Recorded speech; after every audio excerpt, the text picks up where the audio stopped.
Merry Christmas, everyone. I am marvelous. I'm going to do something a little different. I'm not going to sing a song. I'm going to read a story.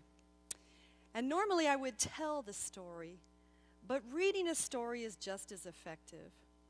So I want you to just sit back and relax. Pretend you're in Mama's living room and just enjoy this story. It's one of my favorites. It's called The Secret of the Gifts. It's by a man named Paul Flucke. This story has been told for centuries now. It's the story of Gaspar, Melchior, and Balthazar and the gifts that they brought to the newborn king, and how they saw the star and they followed it for weeks across mountains and valleys and deserts. In procession on their swaying camels they came, and they placed their treasures at the feet of the baby Jesus. And what were those gifts? Oh, you know. Everyone knows they brought gold and frankincense and myrrh. And so, since the earliest days, the story has been told. But there, you might be a little wrong because that story is incomplete. You see, that story was told by those who had seen the wise men on their journey and by those who stood in wonder as those wise men got off their camels and they came to the door of that tiny stable. They watched those wise men as they held their gifts of honor high before them. And that much is what the world saw, and that's the story that they told, but that's not the whole story. So listen, and I'll tell you the rest of it. You shall hear what happened when those wise men entered that stable, and you will learn the secret of the gifts. The first of the three visitors to approach the stable was Gaspar. His robe was finest velvet, trimmed with flawless fur. At his waist and his throat were clusters of gems because, you see, Gaspar was quite a wealthy man. And those who watched saw only that he paused at the stable door. He prays, they whispered to one another as they saw Gaspar's lips move. But they were mistaken. They couldn't see that it was the angel Gabriel guarding the holy place before whom Gaspar stopped. "And who are you?" Nice. The voice of the angel was firm, but not unkind. "I am Gaspar, and I come to worship the king." "All who enter here must bring a gift. Have you a gift?" "Indeed I have." And he held aloft a finely crafted box. It was small and yet so heavy that his arm could hardly raise it. "I've brought coins of the purest gold." "Your gift must be the essence of yourself. It must be something precious to your soul." "Such have I brought." Gaspar spoke confidently, the hint of a smile on his lips. "And so shall it be." And the angel Gabriel opened the door for Gaspar to enter. And there, before the rough board wall of the stable, lay the king he had traveled so far to see. The light of the lamp fell upon that tiny face, and it glinted back from dark, bright eyes. In the shadows sat the parents, still and motionless, and beyond them Gaspar sensed the presence of the sheep and the oxen who stood their watch. Gaspar advanced a step and then another, and he was just about to kneel and lay his gold before the child when he stopped and stood erect. For there in his outstretched hands lay not gold, but a hammer. Its scarred and blackened head was larger than a man's fist, and the handle was sinewy wood, as long as a man's forearm. But, so shall it be, and so it is. You have brought the essence of yourself." "A hammer? What foul magic is this?" "Nothing but the magic of truth," the angel said. "What you hold in your hands is the hammer of your greed. You've used it to pound wealth from those who labor so that you may live in luxury. You've used it to build a mansion for yourselves while others dwell in huts. You've raised it against friends and made them into enemies, and against enemies to destroy them." And suddenly Gaspar knew this was the truth. He bowed with shame, and he turned to leave, to go to the door, but the angel blocked his way. "No, you have not offered your gift." "Give this? I can't give this to a king." "But you must. That is why you came. You can't take it back with you. It is too heavy. You've carried it for many years, and now your arms ache with the weight.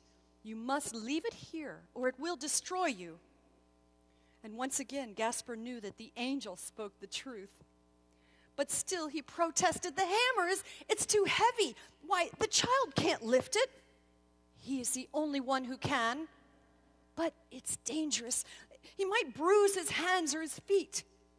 "That worry you must leave to heaven. The hammer will find its place."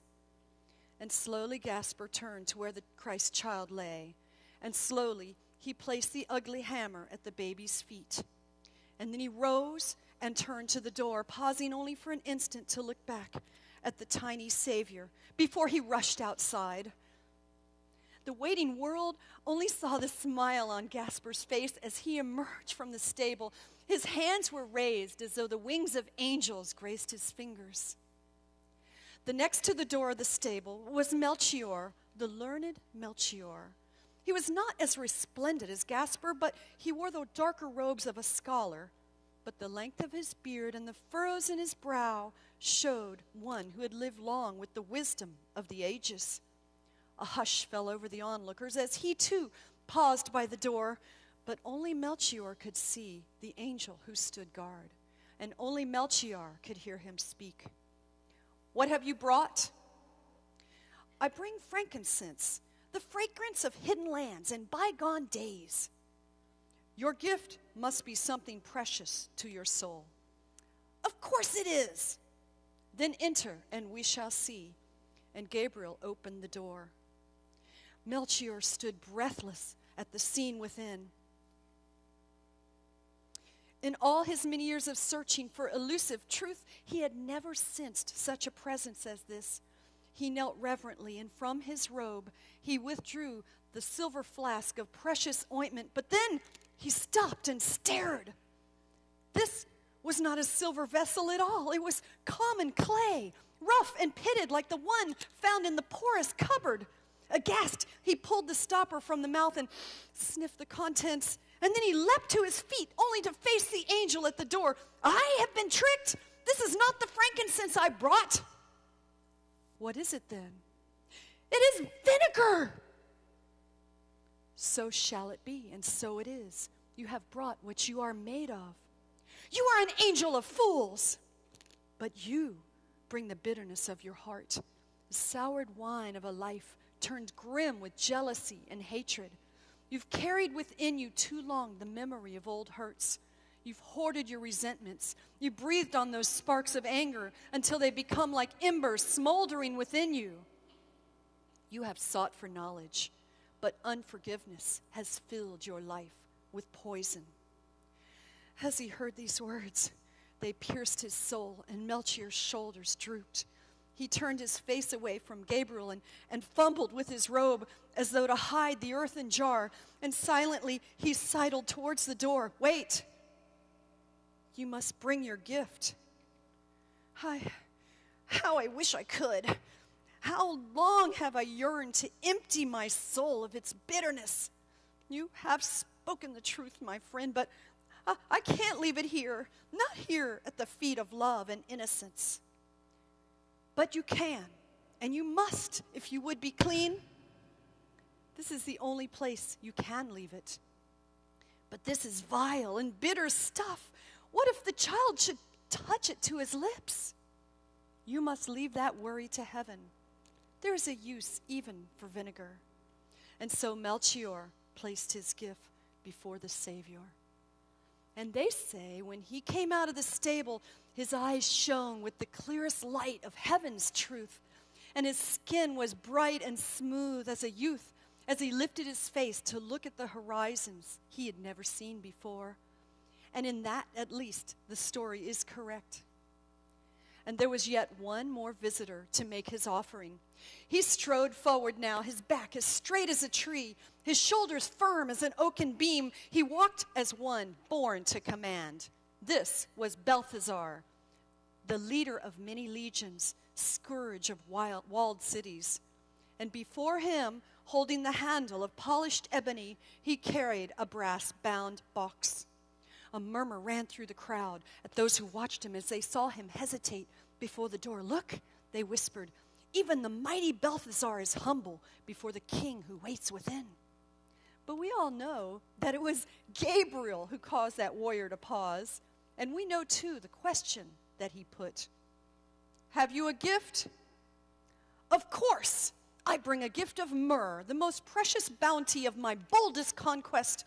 Many have fought and died for such as this. It's the rarest of the rarest herb. But is it the essence of yourself? It is. Then come, and we shall see. Even the fearless Balthazar was not prepared for the wave of awe that struck him as he entered the holy place of the Christ child. He felt a weakness in his knees, such as he had never known before. Closing his eyes, he knelt and came through the straw in reverence. And then bowing until his face was near the ground, he slowly released his grip on the handle of the box. But when he raised his head and opened his eyes, what lay before the baby's feet was his own spear. Its smooth, round staff still glistened where the sweat of his palms had held it, and the razor edges of the steely tip caught the flickering light of the lamp. It cannot be! Some enemy has cast a spell! That is more true than you know, said Gabriel. 1,000 enemies have cast their spell on you and turned your soul into a spear. Do you think I like to kill? You angels know nothing of this world. I'm the defender of my people. Were it not for my spear leading them in battle, we would have been destroyed long ago. The angel paused before he spoke. Living only to conquer, you have been conquered. And for a moment, Balthazar hesitated, and then, taking control of himself, he reached down and grasped his spear and turned towards the door. I cannot leave this here. My people need it. We cannot afford to give it up. Are you sure you can afford to keep it? A long moment passed. Finally, Balthazar loosened his grip, and the spear drooped toward the floor. But here? Is it safe to leave it here? This is the only safe place to leave it. But he is a child, and the spear is sharp, could pierce his flesh. That fear you must leave to heaven. And they say that Balthazar went calmly from the stable, his arms hanging gently at his sides. They say he walked first to Gaspar and then to Melchior, where they waited and embraced them as brothers. And then turning to the others who watched, he went first to one and then to the next, enfolding them in his arms as one greeting beloved friends that he's not seen for a very long time. And now you know the whole of it, the truth of the tale as it's always been told, and the deeper truths of the tale as it actually happened so long ago. But what of their gifts, you ask? What of the hammer and the vinegar and the spear? Strange gifts to give a child, strange offerings to lay before a king. Well, there is another story about them and how they were seen once more years later on a lonely hill outside of Jerusalem. But do not worry. That is a burden that heaven took upon itself, as only heaven can. The end.